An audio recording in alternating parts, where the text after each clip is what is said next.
Fala galera do sétimo ano, aqui é o professor Edward, seu professor de História, e hoje vamos navegar em águas mediterrânicas. Oh, que beleza, que maravilha!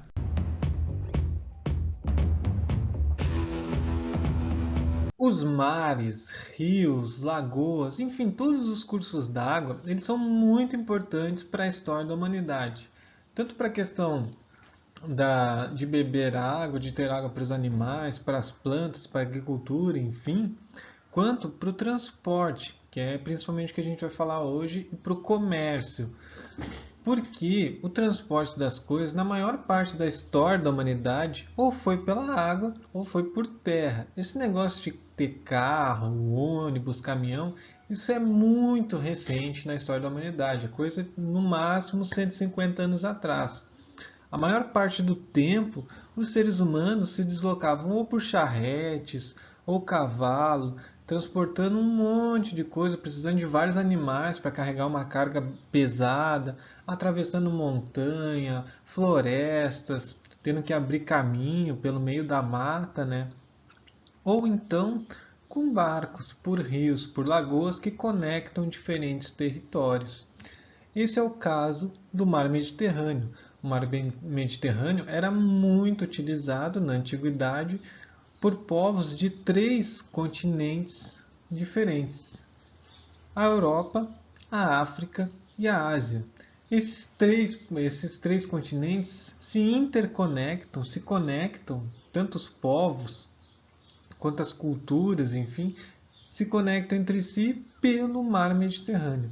É isso que a gente vai estudar na aula de hoje e qual a importância desse Mar Mediterrâneo na formação de principalmente duas culturas principais, dois povos principais, que são os gregos e os romanos, porque eles formaram a base de toda a cultura da Europa, que vai ser o continente que mais tarde dominou o planeta inteiro.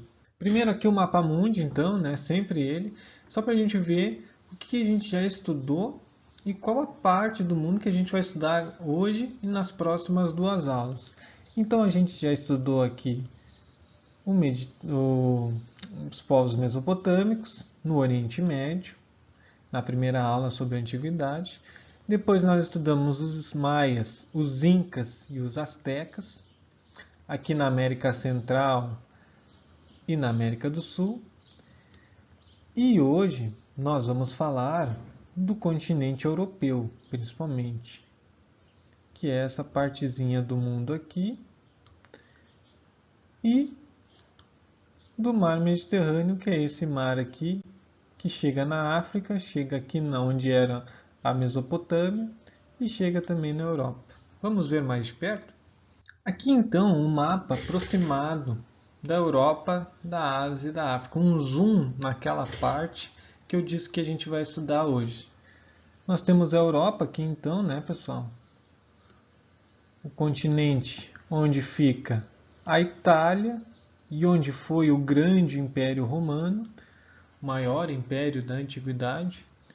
A Grécia, de onde vieram aqueles deuses muito famosos, Zeus, Atena, o Hércules, enfim, vários deuses que hoje as pessoas conhecem por desenhos, filmes, enfim, vieram aqui das crenças dos gregos antigos.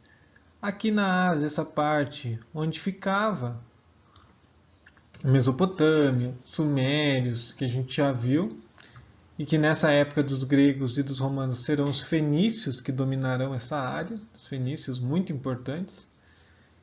E a África, que é o norte da África, onde dominavam os líbios. E o mar Mediterrâneo conectando esses três continentes e esses povos. Então esses povos, nesse mapa aí dá para ver direitinho que eles comerciavam pelo mar Mediterrâneo. Trocavam o que tinham em excesso pelo que não tinham.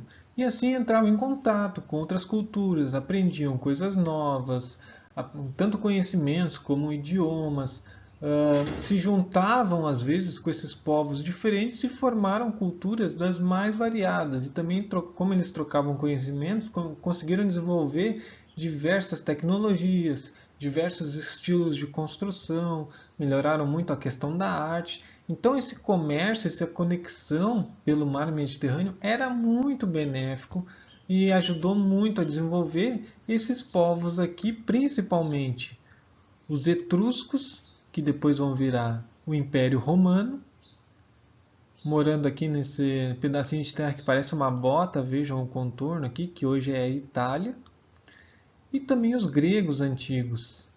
Esses dois povos eles vão ser muito influentes, porque o Império Romano, principalmente, vai dominar toda a Europa, vai conquistar todos os povos europeus, principalmente esses que vivem na beira do mar Mediterrâneo, justamente para ter o controle total desse comércio.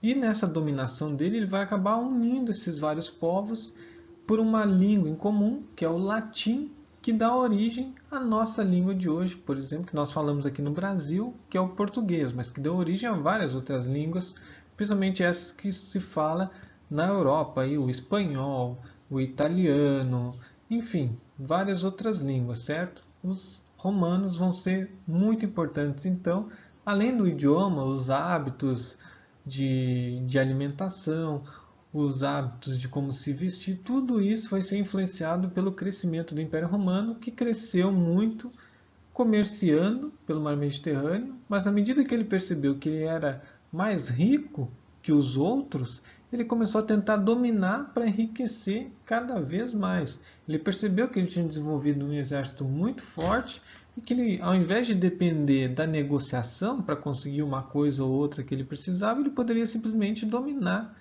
esses outros povos aqui e ficar com tudo para ele. Foi assim que o Império Romano conseguiu dominar, por exemplo, toda essa linha aqui, ó, acompanhe a linha vermelha, até que a Ásia, até onde era a Mesopotâmia. Vocês encontram os romanos lá pregando Jesus na cruz, por exemplo, lá no Oriente Médio, lá onde era a Judéia. Vejam como o Império Romano se tornou grandioso. Então, se por um lado era benéfico essa questão do mar Mediterrâneo, pelas riquezas, por outro lado era maléfico, porque esses povos entravam constantemente em guerra entre si para tentar dominar um território ou outro. Então aqui, só recapitulando, por que o mar Mediterrâneo é importante? Por causa do comércio, que o mar Mediterrâneo facilitava o contato entre esses povos, porque era melhor para transportar. Isso é em todas as culturas humanas da antiguidade, tanto nessas da Europa quanto aqui os indígenas, os maias, enfim, todos esses povos antigos, até mais ou menos 1500, utilizavam os rios, os mares e as lagoas primordialmente para se transportar. E a conquista de territórios?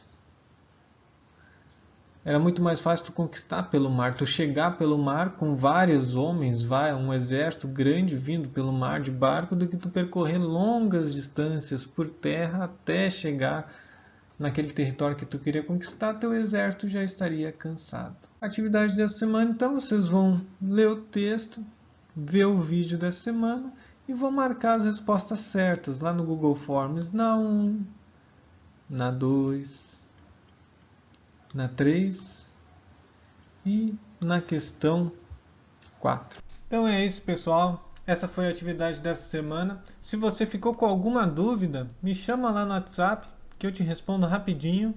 E até a semana que vem. Tchau, tchau.